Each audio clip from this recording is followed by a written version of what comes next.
Doctor ortho Ayurvedic oil and capsule. अब दर्द भी घुटने टेकेगा। केरल वीसी नियुक्ति गतिरोध मामले में सुप्रीम कोर्ट ने दिखाई सख्ती। जस्टिस सुधांशु धूलिया की अध्यक्षता वाली पैनल को उम्मीदवारों को अंतिम रूप देने का दिया निर्देश। दो बलात्कार मामलों की सुनवाई दूसरे न्यायाधीश को सौंपने की मांग वाली प्रज्वल रेवन्ना की याचिका खारिज। न्यायमूर्ति सूर्यकांत और न्यायमूर्ति जय माल्य बागची की पीठ ने दिखाई सख्ती। सुप्रीम कोर्ट ने इच्छा मृत्यु की मांग के मामले में एम्स को मेडिकल वार्ड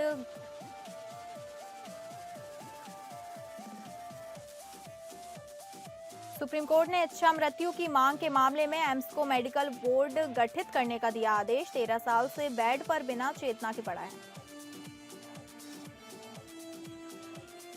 गोवा रेस्टोरेंट आग मामले में मालिकों की जमानत याचिका पर दिल्ली की रोहिणी कोर्ट ने फैसला रखा सुरक्षित। पुलिस ने कोर्ट में आरोपियों के झूठे बयान का आरोप लगाया।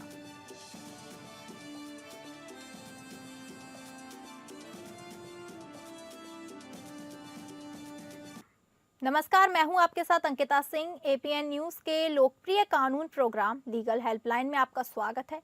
इसमें हमारे कानून विशेषज्ञ रोजमर्रा की जिंदगी की समस्याओं से जुड़े कानूनी मसलों पर आपकी शंकाओं का समाधान करते हैं। आप भी इस प्रोग्राम से जुड़ सकते हैं और अपने फोन करके कानूनी राय ले सकते हैं। आज हम आपको उत्तर प्रदेश राजस्व कानून से जुड़ी जानकारी देंगे। तमाम पहलुओं की ज्यादा जानकारी देंगे हमारे आज के कानूनी विशेषज्ञ अधिवक्ता नवीन पांडे जी। आपका स्वागत है। अगर मसले पर आपका भी कोई सवाल है तो आप फोन करके राय ले सकते हैं। हमारा फोन नंबर है 0120612793 0120612793 0120612793 0120612793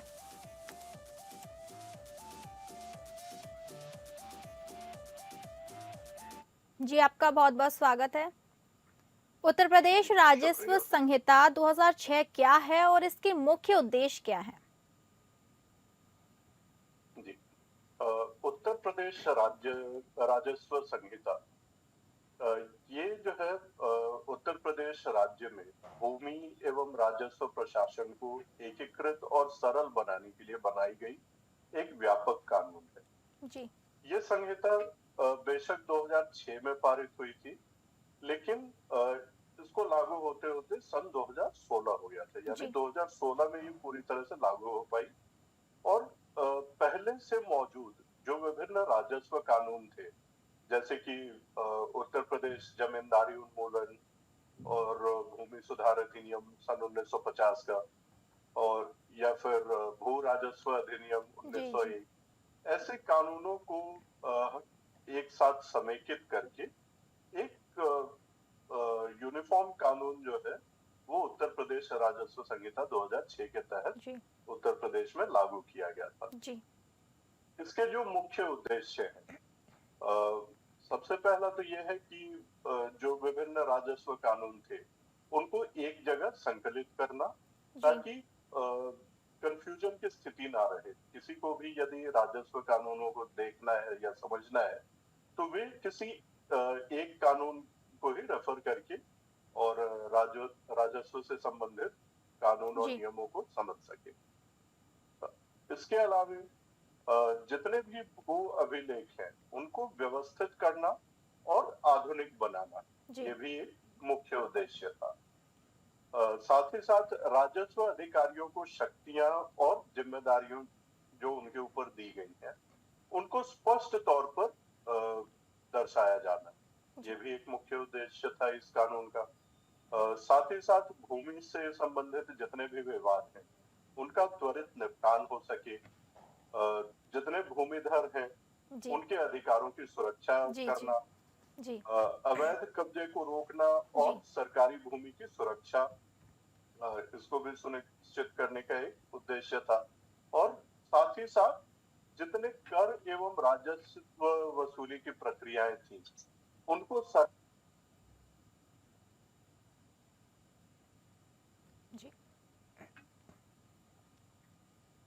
थे मुख्य उद्देश्य इस अधिनियम के।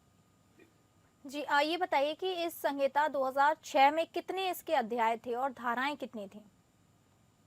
जी, देखिए जो उत्तर प्रदेश राजस्व संहिता 2006 है, इसमें कुल यदि अध्याय की बात करें तो 16 अध्याय में इसको बांटा गया है। जी। और इन 16 अलग-अलग अध्यायों के तहत कुल 234 धाराएं हैं, जो कि भूमि, राजस्व रिकॉर्ड, सीमा निर्धारण, जी। भू राजस्व का निर्धारण और जी। राजस्व न्यायालय से संबंधित विभिन्न जो प्रावधान हैं, जी। उनको विस्तार के साथ में इन सब के बारे में चर्चा जो है कुल 16 अध्याय और 234 धाराओं के माध्यम से की। जी। जी 2006 की धारा 24 के अंतर्गत सीमांकन की प्रक्रिया क्या है? जी देखिए उत्तर प्रदेश राजस्व संहिता 2006 की धारा 24 की यदि हम बात करें, जी। है ना, तो धारा 24 का उद्देश्य ये है कि यह सुनिश्चित किया जा सके कि किसी भी भूमि की सीमाएं जी। विवाद रहित और स्पष्ट रहे। तो ये सुनिश्चित करना इसका प्रमुख उद्देश्य है। जी। इसके लिए एक न्यायपूर्ण, पारदर्शी और साक्ष्य आधारित प्रक्रिया अपनाई जाती है, जिसके बारे में व्यवस्था जो है धारा 24 के अंतर्गत की गई है। जी। इस चीज को कैसे हासिल किया जाता है कि न्यायपूर्ण, पारदर्शी और साक्ष्य आधारित प्रक्रिया रहे? तो इसके बहुत सारे चरण होते हैं, जी। जिनको अपनाना होता है। जी। सबसे पहला चरण है आवेदन करना। अ, यदि किसी भूमि की सीमांकन को कराना है, जी। तो सीमांकन कराने के लिए भूमि का जो भी सह स्वामी होता है या स्वामी होता है, अ, उसके पड़ोसी या भूस्वामी जी। या कोई भी संबंधित व्यक्ति तहसीलदार के समक्ष आवेदन प्रस्तुत करता है जी। और आवेदन के साथ में निर्धारित शुल्क भी उसको जमा करानी होती है। जी। जब आवेदन कर दिया जाता है, तो आवेदन प्राप्त होने के बाद तहसीलदार इसे सीमांकन प्रकरण के रूप में दर्ज करता है और उसके बाद सीमांकन हेतु एक तिथि तय की जाती है। जी। इसके बाद में तहसीलदार की ओर से सीमांकन संबंधी कार्रवाई में शामिल होने के लिए सभी पक्षकारों को, जैसे कि भूमि के मालिक, पड़ोसी, जी। भूमि धारक, जी। ग्राम सभा यदि उनकी आवश्यकता हो, इन सभी को नोटिस जारी किया जाता है ताकि वे निर्धारित तिथि पर उपस्थित रहे। जी। इसके बाद जो चौथा चरण होता है वो होता है राजस्व लेखपाल या फिर अमीन द्वारा स्थल का निरीक्षण।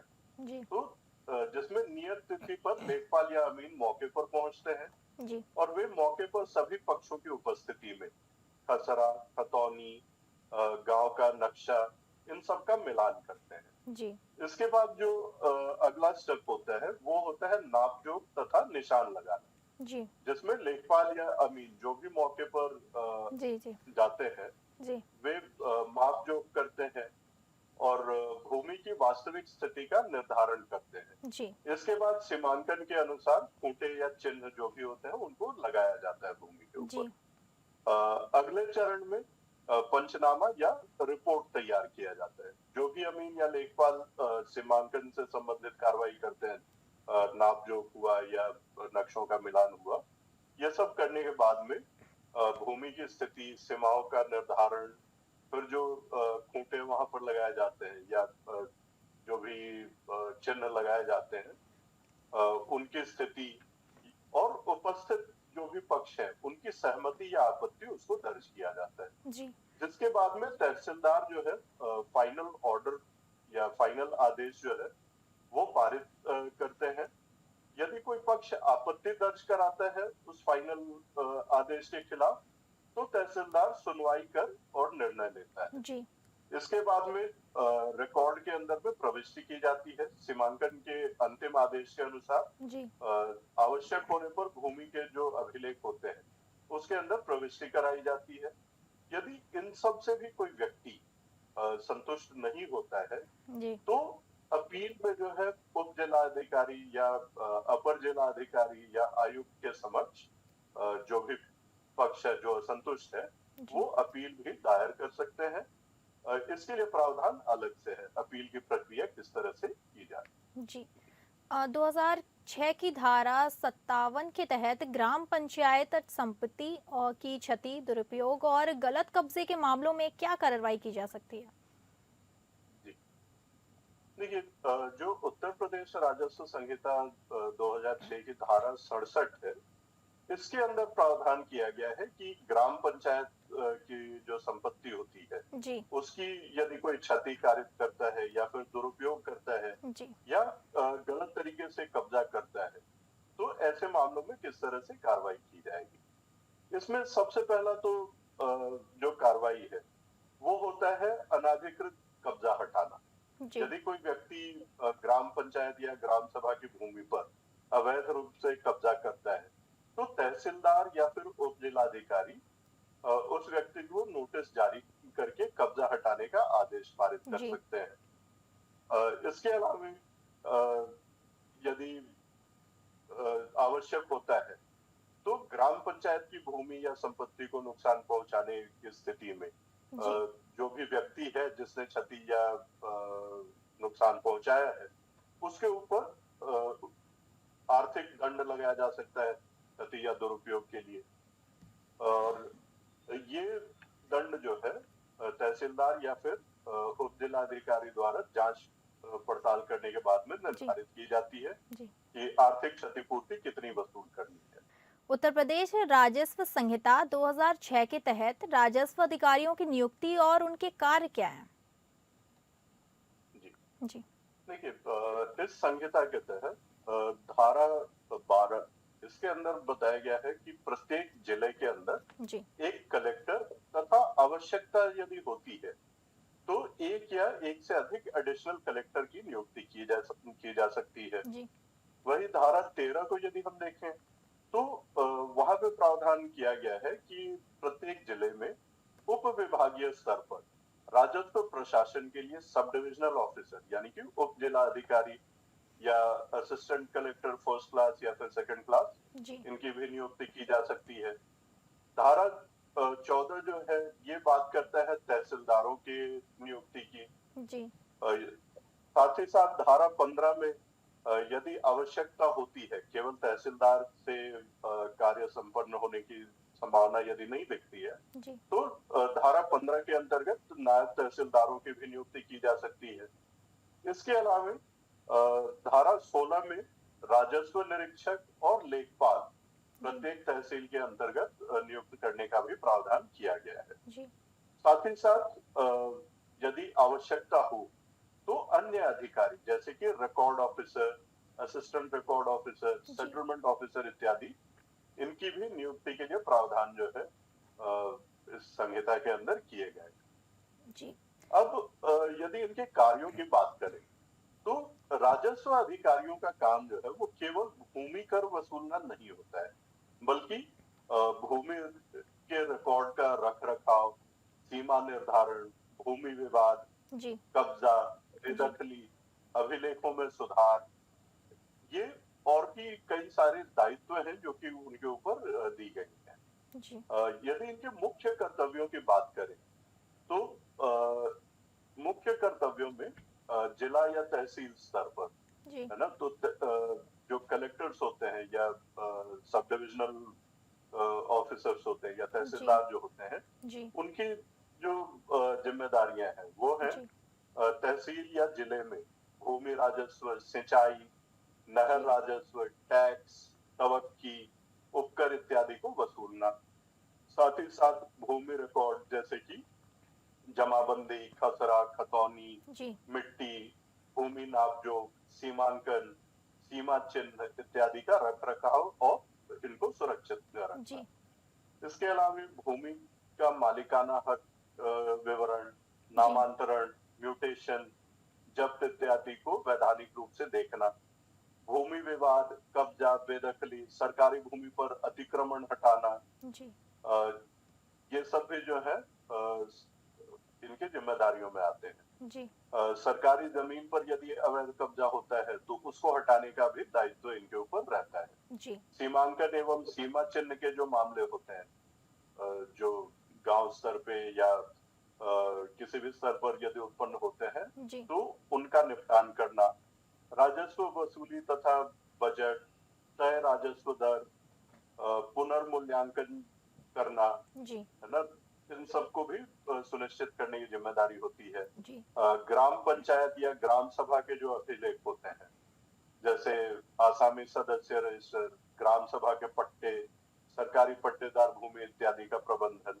जी। वही अगर तहसील या ग्राम स्तर की बात करें तो वहां पर रेवेन्यू इंस्पेक्टर और लेखपाल, इनके ऊपर जिम्मेदारी होती है कि गांव स्तर पर जमीन का हिसाब, जैसे कि खतौनी, खसरा, बंटवारा इत्यादि का रिकॉर्ड तैयार करना, जी। उसकी नियमित जांच एवं उसमें आवश्यक हो तो सुधार करना, पटवारी समान कार्य करना, जैसे कि भूमि स्वामित्व, नक्शा, सीमांकन, जी। जमीन का उपयोग, वो कृषि के लिए उपयोग किया जा रहे हैं जी। या गैर कृषि कार्यों के लिए उपयोग किया जी। जा रहे हैं, बंटवारे इत्यादि के रिकॉर्ड्स अपडेट करना। जी। इसके अलावा तहसीलदार या कलेक्टर को रिपोर्ट करने की भी जिम्मेदारी होती है लेखपाल के ऊपर। राजस्व वसूली व रिकॉर्ड से जुड़ी जानकारी कलेक्टर को मुहैया कराना, जी। ये सब भी इनकी जिम्मेदारियां होती है। इसके अलावा कुछ और भी दायित्व हैं, जैसे कि राजस्व अधिकारियों को संहिता या विशेष आदेश के अनुसार जी। और भी जिम्मेदारियां दी जा सकती है। जी। साथ ही साथ राजस्व अदालतों को संचालित करना, अपील सुनना, पुनरावलोकन करना यदि कोई किसी फैसले के ऊपर आपत्ति आती है तो, जी। है ना। तो ऐसे न्यायिक कार्य भी हैं जो कि वरिष्ठ अधिकारियों को दिए जाते हैं और उनको जो है इन कार्यों को भी निष्पादित करना होता है। जी। उत्तर प्रदेश राजस्व संहिता 2006 की धारा 116 के तहत प्रावधान क्या है? जी, देखिए, धारा 116 की यदि हम बात करें जी। तो धारा 116 में जो प्रावधान किया गया है वो है वसीयत को लेकर के। जी। और वसीयत से संबंधित जो भी कानून लागू हैं जी। उनको विनियमित करता है ये धारा 116। जी। इसके अंदर प्रावधान ये किया गया है कि प्रत्येक भूमिधर को वसीयत करने का अधिकार दिया गया है। यानी कि मृत्यु के बाद उस भूमिधर की भूमि किसे दी जानी है, जी। इसका निर्णय भूमिधर जो है स्वयं वसीयत बनाकर कर सकता है। जी। वसीयत केवल वही व्यक्ति कर सकता है जो संपूर्ण मानसिक रूप से सक्षम हो। जी। इसके अलावा वसीयत लिखित होना, ये चीज जो है इसके बारे में कहा गया है कि जो भी वसीयत तैयार किया जाता है भूमिधर के द्वारा जी। वो लिखित रूप में होना चाहिए।